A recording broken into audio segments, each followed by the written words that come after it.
بسم الله الرحمن الرحيم. اهلا بكم حبايبي. النهارده باذن الله عايزين نخزن شوربه الخضار، بس مش هنحط فيها بطاطس واحنا بنخزنها. ليه بقى؟ لان البطاطس لما بتتحط في الفريزر طعمها بيتغير وبتسكر وما بتبقاش حلوه. احنا البطاطس طول السنه موجوده، وقت ما نطلع كيس شوربه الخضار نقشر بطاطسايه ونحطها فيه على طول. احنا طبعا جبنا الكوسه، طبعا احنا في الشتاء الخضار بيبقى جميل جدا وطازه وحلو قوش غير الصيف. جبنا الكوسه، وطبعا احنا مخزنين البسله مع الجزر والفاصوليا برضو مخزنينها، وجبنا شويه كرفس ناشفين او لو اخضر يبقى جميل. بس انا علشان يبقى عندي على طول السنه بجيبه وانشفه زي النعناع بالظبط كده. لما بيتحط معاه شوربه الخضار شويه كرفس بيدوا الشوربه طعم تاني. احنا هنقشر الكوسه ونقطعها، وهناخد من البسله والجزر وهناخد من الفاصوليا والكرفس ونشلوح دون في معلقه سمنه بلدي، او مفيش سمنه بلدي شويه معلقه زيت، ونشلوحهم في قلب الطاسه كده هو لمده 5 دقائق ونسيبهم يبردوا. وبعد ما يبردوا نعبيهم في الاكياس لوقت ونحطهم في الفريزر، وقت ما نعوزهم نطلع منه ونحطه. وبرده هنشوف مع بعض. انتوا شايفين يا حبايبي حطيت طاسه على النار، هحط فيها حبه زيت او زي ما قلت لكم ممكن معلقه سمنه بلدي، حبه بسيطه كده مش كتير، واخليها تسخن كده. هنضيف البسله مع الجزر بالشكل ده كده،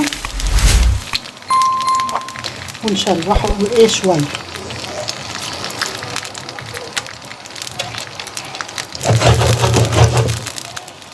شوحنا البسله حبه كده صغيرين، حطينا كرفس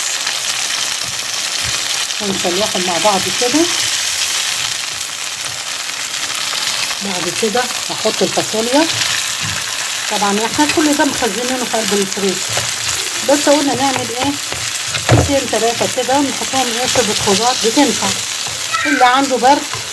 انتوا شايفين يا حبايبي حطيت الفاصوليا والبسله والجزر والكرفس مع بعض كده. نحط الكوسه بسم الله الرحمن الرحيم. زي ما قلت لكم مش هعمل بطاطس غير لما اجي اسويها، عشان البطاطس طعمها بيتغير ما تنفعش انها تتشال في الفريزر.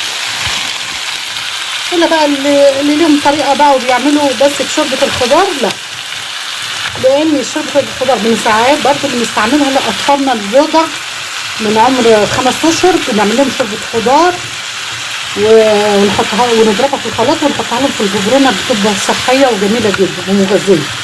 عشان كده الخضار اللي يستحمل ويتحط في الفريزر بنعمله، والحاجه اللي هتتغير طعمها وتبقى مش كويسه نعملها طازه بطازه.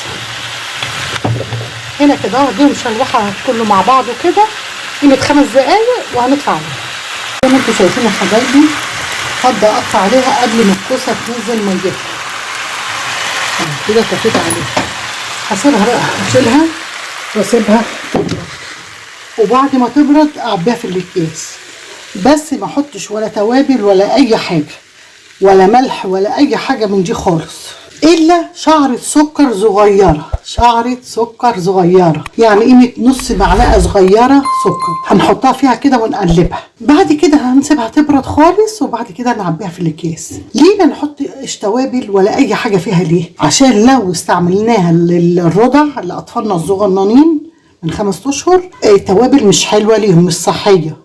هي بنعمل لهم شوربه الخضار بميه، ولا شوربه ولا اي حاجه، بميه بنعملها لهم ونضربها لهم في الخلاط بريحه ملح صغننه وشويه كمون صغيرين، لان الكمون حلو للغازات والحاجات دي.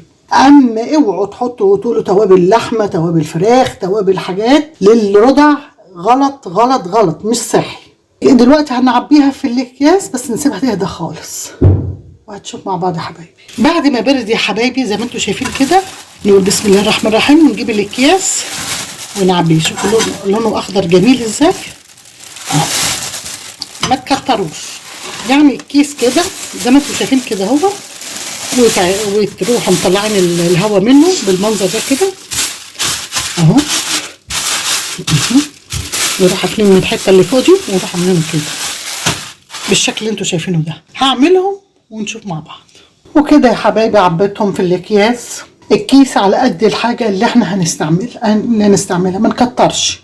حبينا عملناه لأطفالنا، عملناه عندنا برد نعمله شوربة خفيفة وحلوة جنب الأكل. يعني بص ليها كام حاجة، بس أهم شيء ورقتين الكرفس فيها بيدولها طعم جميل جدا.